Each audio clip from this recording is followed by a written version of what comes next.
welcome to the show. This is Annii Gets Healthy. This is the show where I talk about health. The title of this episode is called My Breaking and Mending Brain. This episode deals with my history of mental illness and how I fight my bipolar disorder now.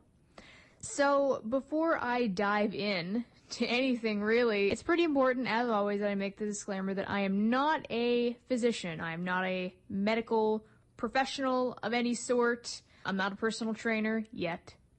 I'm not a nutritionist. I'm not a dietitian. I'm none of those things. I am somebody who lost a bunch of weight, so I have a bit of real world experience with weight loss for sure.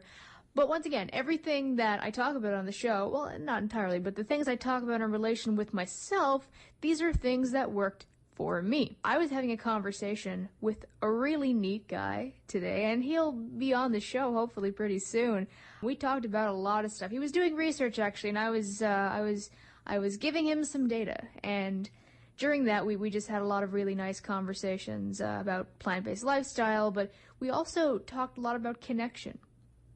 One of the biggest problems in our society really is a lack of connection, and I don't know if anybody remembers that In a Nutshell video on addiction that really does put a lack of connection as the real focal point for the problem that we're having with substance abuse, but I would really argue that it's something that increases isolation in those with mental illness. We are just going to do a really quick PSA, and we will come right back with Annii Gets Healthy. Stay tuned.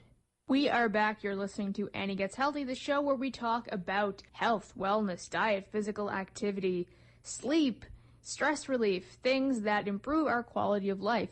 The topic of today's episode is My Breaking and Mending Brain, my struggle with bipolar disorder and mental illness on the whole. Let's be real.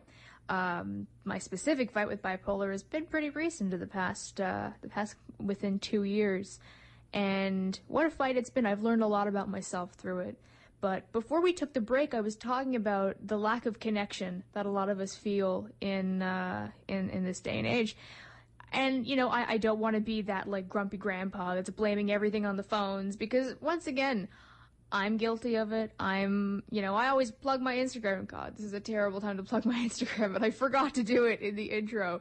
If you want to talk about anything and give me an idea of what to do on the show, Annii Gets Healthy on Instagram.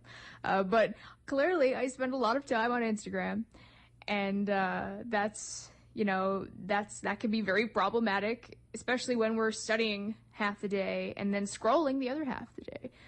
And whether, no matter what your situation is, we're all guilty of it at one time or another. And yeah, it can make us more connected in some ways when we're, actually engaging with people that we know or making new connections. I had an experience this week where, using Instagram, actually, I was able to meet somebody who I met in person yesterday and is going to come on the show in the next few weeks. So once again, it can be used to make really positive experiences happen. But it can also be used to really isolate and, if you're just home and scrolling and looking at funny pictures and videos all day, it's another way of coping with loneliness and a lack of connection. How do you fix it? I really don't know. It's a problem that I honestly struggle with myself these days. So, the issue with a lack of connection is that not only is it feeding into that feeling of isolation, which can worsen mental illness, or even, really trigger things in people who haven't currently been showing symptoms. But it's very problematic, obviously, from the In a Nutshell video, if you've seen that. Very problematic in the sphere of the issues our society currently has with substance abuse. A big reason that people turn to things to feel better is because they don't feel connected to the world around them. I know that was the case in my personal life, where I didn't feel that I was worthy of friendships or anything like that. And, as a result, I wanted something to give my life meaning. And I didn't have this passion for health and wellness back then. Obviously, if I did, I probably wouldn't have done the things that I did. But one thing that, before I really dive into the pits I've been in and, in the falls, and then the rise back up here, I really have to make a note of this because I was thinking this earlier, and life is really funny like this, I was thinking about the engagements I've had this week and the connections that I've been forming recently in my life, and I just have so much gratitude in my heart for it because it's something that I've been putting out there for a while. Just in my own thoughts. Once again, I've had a bit of loneliness in my own life recently. When you make a big lifestyle change, you lose a few people, and it's not that people just are sick of you now, but and you love the people that are in your life, and you continue to hang out with them, and it's great. But you're in school, and life is different, and you're doing different things, and you kind of would like to have connections in the environments that you associate yourself in often. In other words, I want gym buddies. I want people that can, give me recipe ideas. But a little plug to something happening this weekend on Sunday.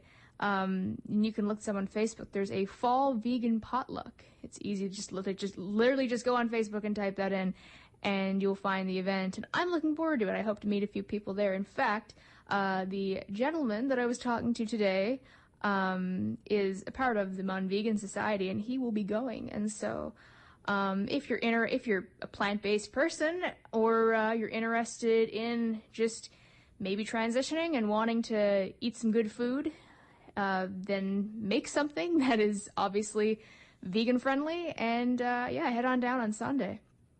I think it's at 4. The location, it's at it's at Church on Elizabeth Avenue, and the name is escaping me at the moment. But absolutely, and this also extends to anybody who may be listening online who's not in the area. There are a myriad of ways to make connections, and that means we have to go outside of our comfort zones, and that's okay. So, when I was in my teens, when I hit about 14, actually, you know what? There was evidence before that. When I was about 10, and I mentioned this in the very first episode, I really started to feel sad. I mean, I knew I was fat.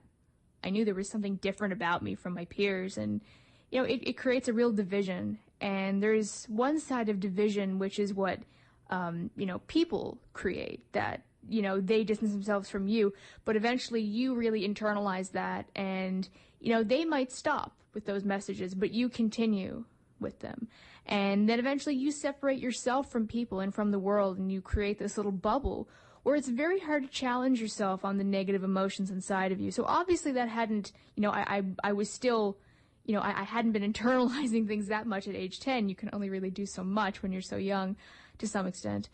But I definitely knew that I was sad, and I was not enjoying my childhood the way that, I felt I could. I was aware of that. And by the time that I was 14, I was just genuinely incredibly depressed. And at this point, there's risky behavior coming into my life, and, which is common for teenagers, don't get me wrong, but a lot of thrill seeking here and there, and a lot of just self-loathing behavior. And it is great that some social connections would come into my life at this period. It did help to level me out. But there were still a lot of very negative things going on in my life. And so, at this point, as I was discussing last week, I'm on all these diets, and I'm trying all of these things to lose weight and to get active. And, I did have one gym teacher who was very positive, who was saying, okay, well, you just need to, climb a bunch of stairs every day, and eventually it'll get easier. And, anyone will tell you that if you're not willing to make the change, all of these things will fall on deaf ears. And I don't know why. Now that I feel the way I do now, I don't understand why you wouldn't want to feel this way. But I know I didn't, and I understand that it happens for a lot of other people, because clearly I was there myself for a very long time. But I cannot express enough that getting over that initial hurdle of getting started is by far the hardest part. It genuinely does get better, and really it only goes up from there. So, at this point, going through junior high and high school, trying all these diets, continuing to gain weight, my image of myself just really, really poor. And so I'm seeing psychiatrists. I'd had some dramatic things go on, and I'm seeing a psychologist and all of this, and they're throwing diagnoses left, right, and center, as they tend to do. And that had really been happening on and off since I was 6.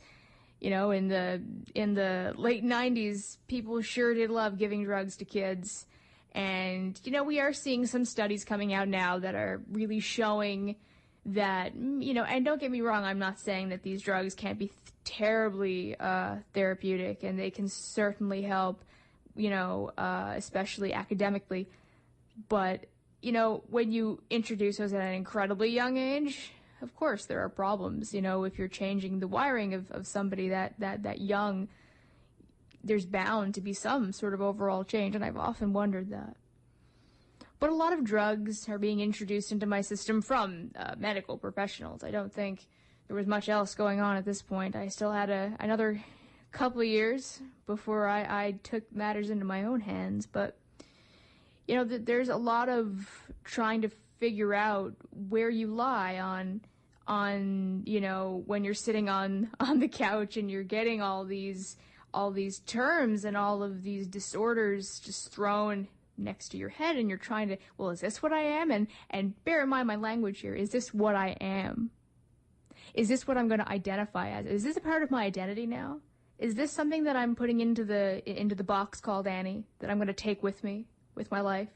That everywhere I go, I walk around with a box that says depression, that says ADHD, that says anxiety. Do I walk around with that for the rest of my life? Is it something that I keep to myself, that I get really ashamed of? Is it something that I accidentally blurt out in a change room one day and get real embarrassed about it? Is it something that I'm open about? I've always been relatively open, well, mainly in my adulthood, because I just don't see a reason to be closeted about mental health. It's an issue that more and more people are talking about now, and if I talk about it, then more people will talk about it, and people who are wondering if they need to get help can maybe get that help. So I feel like it's more of a disservice to not say anything.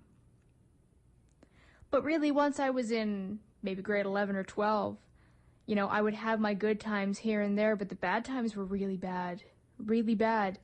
And you can't diagnose bipolar in adolescence. I mean, you shouldn't. I don't think people usually do.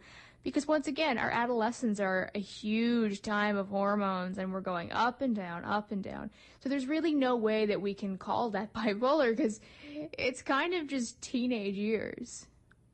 And I certainly never considered myself to have that. It was never on my mind as something that could be a possibility. And so as my adolescence came to an end and my early adulthood began, this is when the coping turns really ugly, and the substances are really introduced. And in my opinion, what happened to me was a lot of sedation that really masked that whole excess energy, that hypomania. I think it was really hidden by that. And so eventually, I get to the point where I'm feeling just terribly depressed all the time. And the other times, I mean, even when I'm depressed, there's just always looking for coping. And I had, and this is mostly just putting myself in very dangerous situations, but I had been through some very terrifying things, which doesn't help, most certainly.